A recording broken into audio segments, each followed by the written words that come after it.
የራስን ስልክ ከፍቼ ሳየው የኔ ፎቶ ተለጥፎ አገኘሁት። ከዛም ደንግጬ በአንድ ፔጅ ላይ አይቼ በዛ ፔጅ ላይ ለመጻፍ ሞከርኩኝ። ባለቤቱን ለማግኘት ሞከርኩኝ። ይሄ የኔ ፎቶ ነው አጥፋ እያልኩኝ ከሱ ጋር እያወራሁ ያለው ሌሎች ፔጆችም በዛው ልክ ፎቶ የኔ በአጠቃላይ በአገሪቱ ሚዲያ ባለው እንትኖች ላይ በግል ሰዎች አካውንት ላይ ሲዘዋወር ነበር እና ከዛም ደንግጬ መጀመሪያ ስልኬን ወደ ቤተሰቦቼ ጋር ደወልኩ።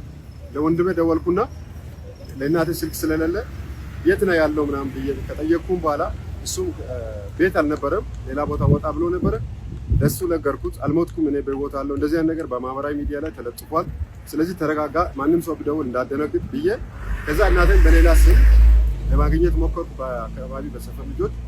እሷም ከገበያ እንግዲህ ጫውታው ከመጀመሩ በፊት ሰው ሞቷል እንደዚህ ሆኗል የሚባል ነገር ገበያ ውስጥም ሲወራ ነበረ። ከዛም እሷ እየመጣች መንገድ ዳር ላይ እንደዚህ አይነት ነገር ፎቶ አንቺ ልጅ በፌስቡክ ተለቆ ባነር ተለጥፎ ምናምን የሚባል ነገር ሰማችና ደንግጣ ይዘው ወደቀች። የሰውን ፎቶ የለወጡ የሚሰሩ አካላቶች ለኔ እንደኔ ሐሳብ ሀገሩን ከማፍረስ ሀገሩን ለማፍረስ አጀንዳ ይዞ የሚዞሩ አካላቶች እንዳሉም አረጋግጫለሁ።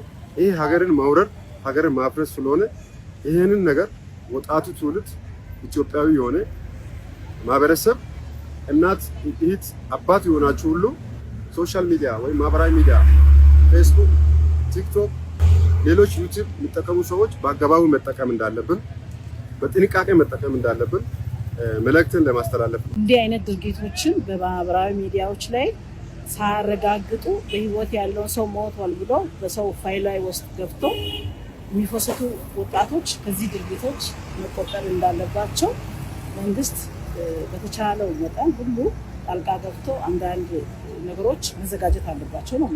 ዝም ብለን ኮሜንት እና ላይክ ሼር እናደርግ የሚያጠፋን ነገር አገር የሚያበላሽ ነገርን ደግሞ ላይክ ሼር ማድረግ ጥሩ አይደለም።